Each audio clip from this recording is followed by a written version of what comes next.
Hello everyone, আসসালামু আলাইকুম। আজ আবারও চলে এসেছি আপনাদের সামনে নতুন আরেকটা ক্লাস নিয়ে, এবং আজকের ক্লাসে কিন্তু আমরা শিখব পাস্ট পারফেক্ট কন্টিনিউয়াস টেন্স কীভাবে বাংলা থেকে ইংরেজি করতে হয়, এবং এটার কীভাবে ইন্টারোগেটিভ সেন্টেন্স কীভাবে প্রশ্ন করতে হয় সেই বিষয়গুলো আজ আয়ত্ত করব। এবং আমরা প্রশ্ন করার সময় যে কনফিউজগুলো তৈরি হয় সেগুলো আমরা দূর করব। এবং আজকের যে ক্লাসটা হচ্ছে সেটা হলো অবশ্যই পাস্ট কন্টিনিউয়াস টেন্স বাংলা থেকে ইংরেজি কিভাবে প্রশ্ন করতে হয় সেই বিষয়গুলো দেখার বিষয়। ইতিপূর্বে কিন্তু আমরা অ্যাসার্টিভ যতগুলো টেন্স আছে সবগুলোর বাংলা এবং ইংরেজি দিয়েছিলাম। সাথে সাথে ইন্টারোগেটিভ সেন্টেন্সের কিন্তু আজকে পাস্ট পারফেক্ট কন্টিনিউয়াস টেন্স মানে সবগুলোই প্রায় শেষের দিকে, ফিউচারটা সামনে আছে, সেগুলোও কাভার করবো ইনশাল্লাহ। সামনের ক্লাসে অবশ্যই পাবেন। তো অবশ্যই আপনারা আমাদের সাথে থাকুন এবং প্রতিদিনের ক্লাসের যে আপডেটটা অবশ্যই আপনারা শেয়ার করবেন, এবং সাথে সাথে আমাদের চ্যানেলটাকে সাবস্ক্রাইব করবেন যেন আপনাদের আরও ভালোভাবে শেখাতে পারি। সেই জন্যে অবশ্যই আপনারা আমাদের পাশে থাকবেন। আমি কি 1 বছর ধরে প্রতিজ্ঞা করছিলাম? প্রশ্নটা হলো আমি কি 1 বছর ধরে প্রতিজ্ঞা করছিলাম? তাহলে একটা জিনিস মাথায় রাখবেন, পাস্ট পারফেক্ট অথবা পাস্ট পারফেক্ট কন্টিনিউয়াসে অলওয়েজ হ্যাড কিন্তু সবসময় সাবজেক্টের শুরুতে হবে। প্রশ্ন করার সময় অবশ্যই অক্সিলারি শুরুতে দেবেন সাবজেক্টের, আর যত অক্সিলারি আছে সাবজেক্টের পরে দিবেন। তাহলে had I been promising for a year, had I been promising for a year, had I been promising for a year. এভাবে করে অবশ্যই আপনারা প্র্যাকটিস করবেন। একটা বাক্য ধরে বাংলার সাথে ইংলিশটাও করবেন, তাহলে আপনাদের বুঝতে সহজ হবে এবং কথা বলতে যে জড়তাগুলো হবে সেগুলো কিন্তু দূর হয়ে যাবে ইনশাল্লাহ। তারপরের যে বাংলাটা সেটা হলো অবশ্যই আমরা দেখছি, তুমি কি 2 ঘন্টা ধরে খেলা করছিলে? এভাবে যদি কেউ বাংলা বলে তাহলে এর ইংলিশটা কেমন হবে?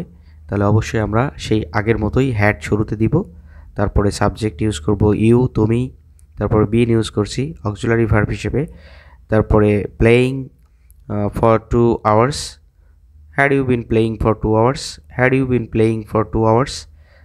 তুমি কি 2 ঘন্টা ধরে খেলা করছিলে? এভাবে করে একটা করে বাংলা এবং ইংলিশ এবং আমি তুমি সে তারা নাম যে সাবজেক্ট পাঁচটা আছে সেই অনুযায়ী আপনারা অবশ্যই ট্রাই করবেন। তাহলে দেখবেন আপনাদের যে ইংলিশের জড়তাগুলো আছে এবং ভয়টা আছে সেটা কিন্তু কেটে যাবে ইনশাল্লাহ। সে কি 5 মিনিট ধরে প্রমাণ করছিল? সে বলেছি, আমি জানি যে পাস্ট পারফেক্ট এবং past perfect continuous always had হবে অক্সিলারি ভার্ব হিসেবে। তাহলে এখানেও কিন্তু আমরা হ্যাড ইউজ করব, হ্যাড, তারপরে সাবজেক্ট হি, তারপরে বিন ইউজ করছি। আর প্রমাণ করার ইংলিশ হলো প্রুফ, তার সাথে আইএনজি করছি proving for 5 minutes. Had he been proving for 5 minutes, had he been proving for 5 minutes. এভাবে করে অবশ্যই ট্রাই করবেন, তাহলে আরও বেশি ভালো হবে। এর পরের যে বাক্যটা সেটা অবশ্যই আমরা তারা দিয়ে করব। তারা কি 1 ঘন্টা ধরে ঝগড়া করছিল? তারা কি 1 ঘন্টা ধরে ঝগড়া করছিল? তাহলে এই বাক্যটা আমরা কিভাবে করতে পারি অবশ্যই কমেন্টের মাধ্যমে জানান। অবশ্যই আমরা এখনই করে দিব, তারপরেও আপনাদের চর্চার জন্য অবশ্যই আপনারা যদি বেশি চর্চা করেন এবং লেখেন তাহলে আপনাদের অনেক সহজ হবে। Had they been quarrelling, had they been quarrelling for an hour, had they been quarrelling for an hour. তারা কি 1 ঘন্টা ধরে ঝগড়া করছিল? এর পরের বাক্য কিন্তু আমরা কোনো একটা নাম দিয়ে করব, যেমন রফিক কি 30 মিনিট ধরে দৌড়াচ্ছিল? রফিক কি 30 মিনিট ধরে দৌড়াচ্ছিল? তাহলে আমরা এটার ইংলিশ করব সেই আগের মতোই, হ্যাড ইউজ করব, হ্যাড আগে লিখব, তারপরে লিখব হলো রফিক সাবজেক্ট, তারপরে বিন ইউজ করব, মূল ভার্বের সাথে আইএনজি করব, তারপরে ফর টাইম দিব। Had Rafiq been running for 30 minutes, had Rafiq been running for 30 minutes. এইভাবে করে অবশ্যই আপনারা ট্রাই করবেন।